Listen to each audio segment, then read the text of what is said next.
Pierre-Raymond, bonjour. Bonjour. Vous êtes conseiller métropolitain, président du groupe Europe Écologie Les Verts à la métropole. Et hier, vous avez participé à ce grand rassemblement de vélos, la Convergence, qui inaugure, qui ouvre la semaine de la mobilité. Moi, d'abord, je voudrais savoir une chose.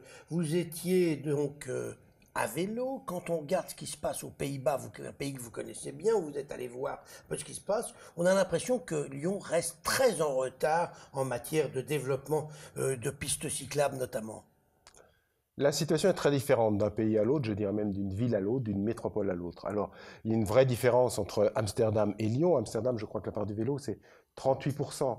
Mais, Et Lyon? Et Lyon, c'est aujourd'hui, on doit être à 5% sur Lyon, sur la partie Lyon-Villeurbanne. Hein. Mais il y a une vraie différence. Ceci dit, Amsterdam, il fait pas bon être piéton, alors que sur Lyon-Villeurbanne, les piétons représentent 45 à 47%. Il fait pas bon être piéton, encore moins être piéton porteur d'un handicap. D'autre part, Amsterdam, la part des voitures, et ça je crois que c'est important à comprendre, la part des voitures est supérieure à ce qu'il y a sur Lyon-Villeurbanne. Donc il faut vraiment, je crois, mesurer l'ensemble des déplacements, voir comment on se déplace, parce qu'il y a Amsterdam, ça fait 30, 40 ans qu'ils ont des politiques vélo, donc effectivement, donc nous on s'adapte, et c'est forcément différent. Est-ce qu'on continue à faire des pistes cyclables et est-ce que c'est la solution miracle ou est-ce qu'il y a d'autres solutions pour développer le vélo?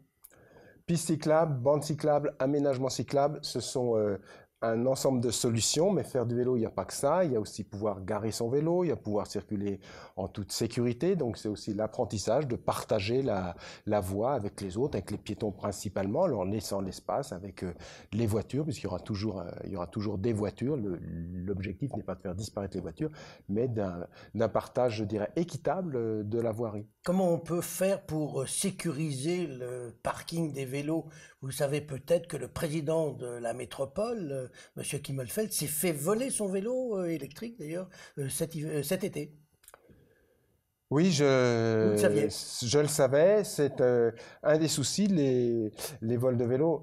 Ce qu'on fait, c'est beaucoup d'arceaux vélo, on multiplie les places d'arceaux vélo, c'est une première chose. La deuxième chose, c'est que les gens aient de bons antivols. Aujourd'hui, il y en a des bons. La Fédération des usagers de la bicyclette donne toute une série de conseils sur le type d'antivol. Et puis trois, il y a aussi beaucoup aujourd'hui, on développe des parkings sécurisés, que ce soit via le Citral, via LPA, etc. Avec le Citral, on en prévoit 25 d'ici la fin du mandat, on en est à 5 ou 6, donc c'est vraiment un aspect à développer. Et surtout, penser à toujours, je le redis, mettre l'antivol sur son vélo, même quand on s'arrête, 30 secondes, acheter sa baguette, parce qu'en vélo, en 30 secondes, on s'arrête, on garde le vélo, on va acheter, mais si on ne le ferme pas, il y a un effet d'aubaine, je dirais, pour les voleurs, toujours fermer son vélo. Pierre-Raymond, l'arrivée des vélos électriques booste l'utilisation, surtout dans une ville qui compte 2 collines. Pourquoi vous avez arrêté de donner de l'argent, de subventionner à hauteur de plusieurs centaines d'euros l'achat des vélos électriques dans la métropole? Disons qu'on n'a pas arrêté, c'est surtout qu'on n'a pas commencé, puisque au moment où On l'avait voté. Non, on l'a pas voté. On ne l'a pas voté encore. Quand on allait le voter, le ministère, au niveau de l'État, a mis en place une prime de 200 euros, alors que celle que nous proposions était de 250 euros, et elle n'était pas cumulable. Donc on a reporté, on met l'argent ailleurs. Mais hier, le président de la métropole, qui est à remarquer, était présent toute la journée à la Convergence Vélo, a fait une déclaration et a bien dit qu'on remettrait dès janvier en place, à la fin de la prime d'État, une prime métropolitaine, avec sans doute une réflexion sur comment faire en sorte que les ménages les plus modestes puissent en profiter. Avant de nous quitter, Pierre-Raymond, juste un petit mot. La métropole a adopté hier, lundi, le PLUH, le plan local d'urbanisme et d'habitat. Il est prévu de continuer à densifier la ville. Alors, quelle place pour la nature en ville?